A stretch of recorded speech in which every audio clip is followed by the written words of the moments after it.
BA first year first semester unit third diction. Hello student,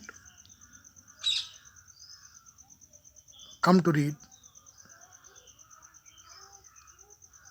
BA first year first semester. Diction means शब्द चयन. Diction Latin dictonum. Dicto a saying expression. कथन का कहना.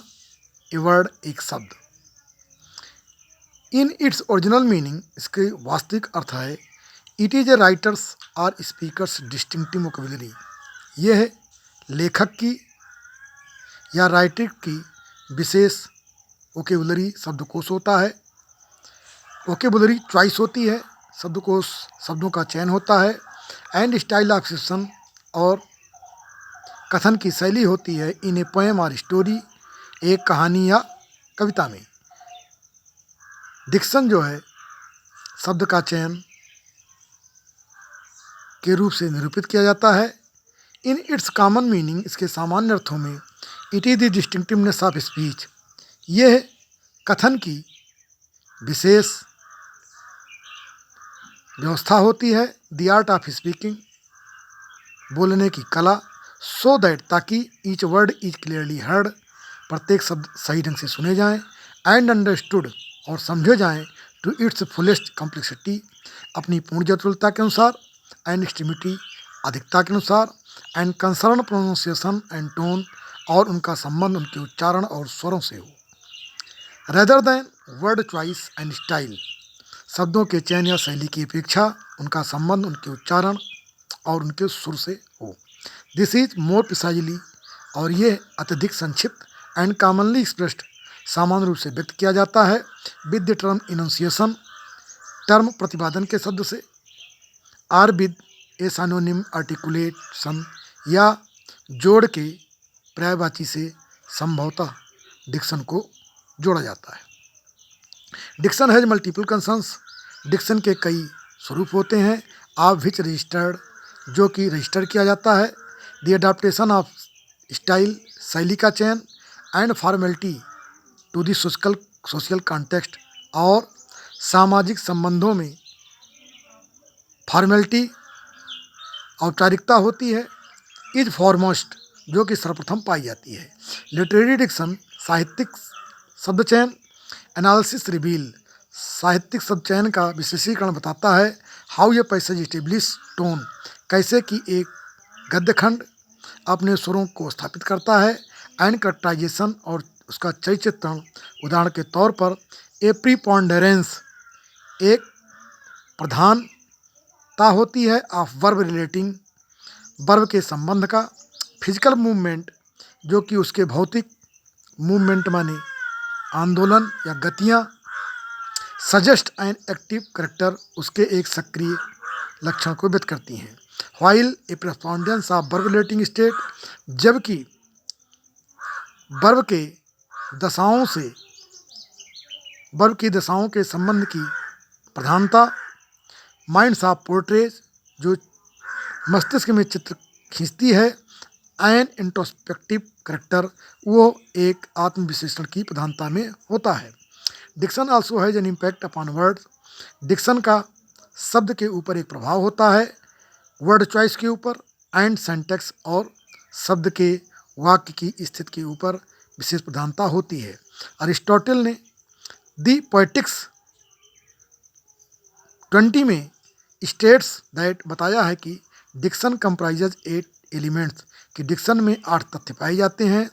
Phenomenon शब्द ध्वनि, syllable शब्दांश, conjunction जोड़, connectives योजक, noun संज्ञा, वर्ब क्रिया, इन्फेक्शन एंड अटरेंस कथन और प्रभाव. हाउएवर इफ्स स्टेट्स किसी तरह से इस बताते हैं दैट इज दिस पैसेज कि यह एक गद्य खंड है. The text is so confuse गद्य इतना भ्रमित होता है. And some of the words और उसके कुछ शब्द have such variety of meaning अर्थों की इतनी विविधता रखते हैं दैट वन कैन नॉट कि कोई उसको समझ नहीं सकता। ऑलवेज बी सर्टेन, जो पूर्ण रूप से सुनिश्चित हो। व्हाट द ग्रीक सेज, जिसको कि ग्रीक वालों ने कहा। मच लेस, बहुत कम। व्हाट अरिस्टोटल मीन्स, जिसका कि अरिस्टोटल का अर्थ था, जिसका कि अरिस्टोटल का अर्थ था बहुत कम। अरिस्टोटल इन दी पोएटिक्स स्टेट, पोएटिक्स में अरिस्टोटल बताते हैं दैट डिक्शन कंप्राइजेज 8 एलिमेंट्स, कि डिक्शन में 8 तथ्य पाए जाते हैं। फिनोमी शब्दध्वनि, स्लेबल शब्दांश, कंजक्शन जोड़, कनेक्टिव्स योजक, नाउन संज्ञा, वर्ब क्रिया, इन्फ्लेक्शन एंड अटरेंस और कथन। हाउ एवर इफ्स स्टेट, किसी तरह से इफ्स बताते हैं दैट कि इज दी पैसेज, यह पद्य है, यह गद्य खंड है। The text is so confuse, और इसका गद्य इतना भ्रमित होता है that some of the words, कि उसके कुछ शब्द have such a variety of meaning, ऐसे अर्थों की विविधता रखते हैं that one can not always be certain, कि कोई सुनिश्चित नहीं हो सकता है। व्हाट द ग्रीक सेज, जो ग्रीक वालों ने कहा। Much less what Aristotle means, और उसका कम से कम अर्थ वो होता है जिसको अरिस्टोटल ने बताया। इनवर्जन उल्टा, an inversion of any several grammatical construction, inversion कई व्याकरणिक रचनाओं का विपरीतकरण विलोम होता है। व्हेयर टू एक्सप्रेशंस, जहाँ पर दो कथन स्विच देयर कोलोनोनिकल ऑर्डर, अपने धर्म वैधानिक क्रमों में अपीयरेंस प्रस्तुतिकरण के दिखाई पड़ते हैं। दैट इज, वो है। दे इन्वर्ट, वे एक दूसरे को उलट देते हैं। They are several types of subject verb inversion in English, अंग्रेजी में कई तरह के सब्जेक्ट और वर्ब का इन्वर्जन पाया जाता है। लोकेटिव इन्वर्जन, अधिकरण विपरीतीकरण। डायरेक्ट इन्वर्जन, सीधा विलोम। कापुलर इन्वर्जन, योजक विलोम। क्यूटोटिव इन्वर्जन, उद्धरण विलोम। The most frequent type of inversion in English is subject auxiliary inversion, अंग्रेजी भाषा में सबसे ज़्यादा इन्वर्जन विलोम सब्जेक्ट एक्जुलरी वर्ब में पाया जाता है।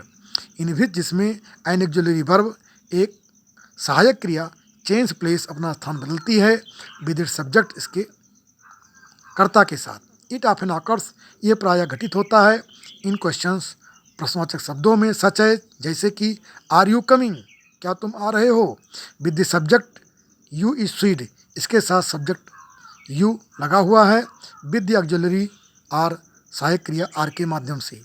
इन मेनी अदर लैंग्वेज, कई भाषाओं में, स्पेशली दोज विद फ्रीयर, विशेष रूप से जो कि ज़्यादा स्वतंत्र हैं वर्ड ऑर्डर में दैन इंग्लिश, अंग्रेजी की अपेक्षा। Inversion can take place with variety of verbs, inversion क्रियाओं की विविधता के साथ घटित होती है। जस्ट नॉट एक्जुलरीज, जैसे कि सहायक क्रियाओं में नहीं। And with other syntactic categories as well, और अन्य शनेटिक वाक्य रचना की कैटेगरी माने स्वरूपों में उसी तरह से ये प्रतीत होती है। When A layered constituency based analysis of sentence structure is used, जब स्तरीय रचनात्मक आधारित वाक्य विश्लेषण की रचना की जाती है। इन्वर्जन ऑफन रिजल्ट्स, इन्वर्जन प्रायः परिणामित होता है इन दी डिसकंटिन्यूटी, डिसकंटिन्यूटी के रूप में, ऑफ ए कॉन्स्टिट्यूएंट, एक रचनात्मकता के रूप में। बट लेकिन that would not be in the case with flatter dependency, लेकिन ये फ्लैटर डिपेंडेंसी के मामलों में नहीं होता। बेस्ड एनालिसिस, जो उसके वाक्य विश्लेषण पर आधारित होता है। इन दैट रिगार्ड, उस संदर्भ में, inversion has consequences similar to the shift of shifting, inversion का परिणाम उसी तरह से होता है जैसे कि शिफ्टिंग के मामलों में होता है। इन्वर्जन मुख्य रूप से वाक्य में रचना के क्रम पर आधारित होता है, जैसे यू आर कमिंग का इन्वर्जन आर यू कमिंग होता है। धन्यवाद।